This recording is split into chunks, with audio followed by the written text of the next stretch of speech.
Assalamualaikum warahmatullahi wabarakatuh. Kisah keteladanan Nabi Musa alaihissalam. Nabi Musa alaihissalam lahir pada zaman Raja Fir'aun. Raja Fir'aun adalah raja yang sangat sombong dan mengaku dirinya sebagai Tuhan. Pada waktu itu, Fir'aun memerintahkan setiap bayi laki-laki yang lahir harus dibunuh. Hal ini dikarenakan pengaruh dari mimpinya, yaitu menurut ahli nujum, mimpi Raja Fir'aun menandakan akan lahir seorang bayi laki-laki dari Bani Israel yang kelak akan membinasakan kekuasaannya. Saat Nabi Musa alaihissalam lahir, Allah Subhanahu wa Ta'ala melindungi Musa alaihissalam, yaitu dengan menurunkan ilham kepada ibu Musa alaihissalam agar anaknya dimasukkan ke dalam peti, kemudian dihanyutkan ke dalam sungai Nil. Hingga pada suatu saat, bayi Musa diselamatkan oleh seorang wanita bernama Asiyah, yaitu tidak lain adalah istri Fir'aun. Ketika melihat anak itu, Fir'aun sangat marah. Akan tetapi, dengan bujuk rayu Asiyah, Fir'aun luluh hatinya. Ia tidak jadi membunuh Musa kecil itu. Suatu ketika, Musa kecil menangis karena kehausan. Asiyah memerintahkan pengawalnya untuk mencari ibu yang dapat menyusui bayi itu. Maka berdatanganlah wanita-wanita yang ingin menyusui bayi Musa alaihissalam. Namun, setiap kali ada wanita yang hendak memberinya susu, bayi Musa alaihissalam tidak mau, ia tetap menangis. Hingga pada akhirnya datanglah seorang wanita bernama Yukabat. Wanita ini menggendong dan menyusuinya. Seketika itu juga, Musa kecil terdiam dan berhenti menangis sampai tertidur nyenyak. Mereka tidak mengetahui ternyata Yukabat adalah ibu Musa itu sendiri. Selanjutnya, Asiyah meminta agar Yukabat tinggal di lingkungan istana untuk mengasuh Musa kecil. Yukabat pun bersedia dan dengan senang hati mengasuh anaknya sendiri di lingkungan istana Fir'aun. Singkat cerita, Nabi Musa alaihissalam tumbuh dewasa. Nabi Musa alaihissalam diberi mukjizat oleh Allah Subhanahu wa Ta'ala, yaitu tongkat yang dapat dijadikan ular. Tangan Nabi Musa alaihissalam dapat mengeluarkan cahaya dan menjadi pelindung baginya dari ketakutan. Mukjizat inilah yang dijadikan Musa alaihissalam untuk melawan Fir'aun bersama tukang sihirnya. Kedatangan Nabi Musa alaihissalam di Mesir membuat Fir'aun marah dan menuduhnya Musa sebagai tukang sihir yang hendak mengusir Fir'aun dari negeri itu. Nabi Musa alaihissalam telah mengingatkan Fir'aun, "Janganlah kamu membuat dusta, nanti kamu dibinasakan dan mendapat siksa Allah Subhanahu wa Ta'ala." Fir'aun dan tukang sihirnya tetap saja melawan dan menantangnya.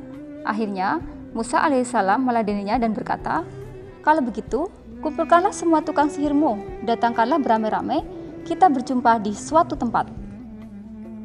Di hari perjumpaan itu, tukang sihir Fir'aun berkata, "Ya Musa, lemparkanlah tongkatmu lebih dahulu, atau kami yang akan memulai lebih dahulu?"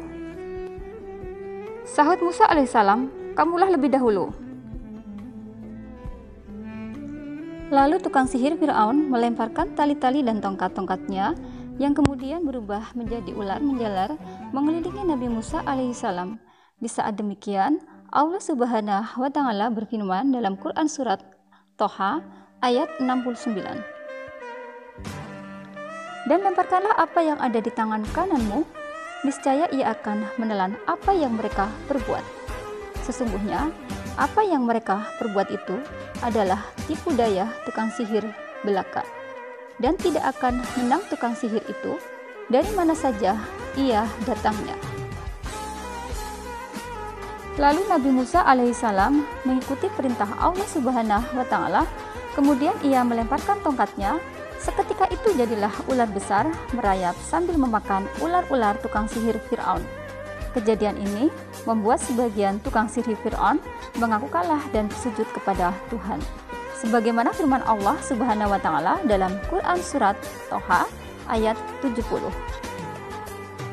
Yang artinya, Lalu tukang-tukang sihir itu tersungkur dengan bersujud, seraya berkata, "Kami telah percaya kepada Tuhan Harun dan Musa." Raja Fir'aun bertambah marah ketika melihat para tukang sihir beriman kepada Nabi Musa alaihissalam, juga istrinya Siti Asyah. Bersama bala tentaranya, Fir'aun menyiksa orang-orang yang beriman termasuk istrinya sampai mati. Melihat hal tersebut, Nabi Musa alaihissalam beserta orang-orang yang beriman mundur dan melarikan diri dari kota Mesir. Fir'aun dan tentaranya terus mengejar Nabi Musa alaihissalam dan pengikutnya sampai ke dekat Laut Merah. Nabi Musa alaihissalam dan pengikutnya bingung. Pada saat itulah turun wahyu dari Allah Subhanahu wa Ta'ala yang memerintahkan agar Musa alaihissalam memukulkan tongkatnya ke permukaan Laut Merah.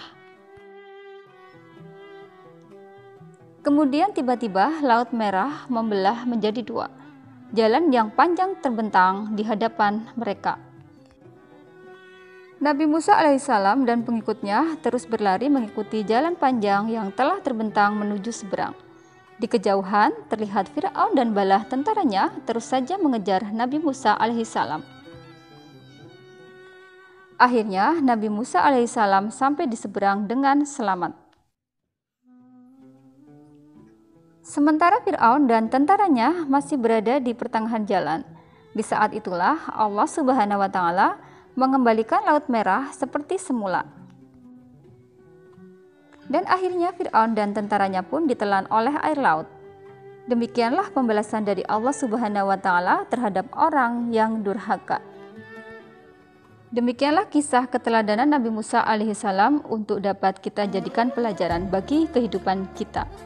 Bertemu lagi pada kisah keteladanan Nabi berikutnya. Wassalamualaikum warahmatullahi wabarakatuh.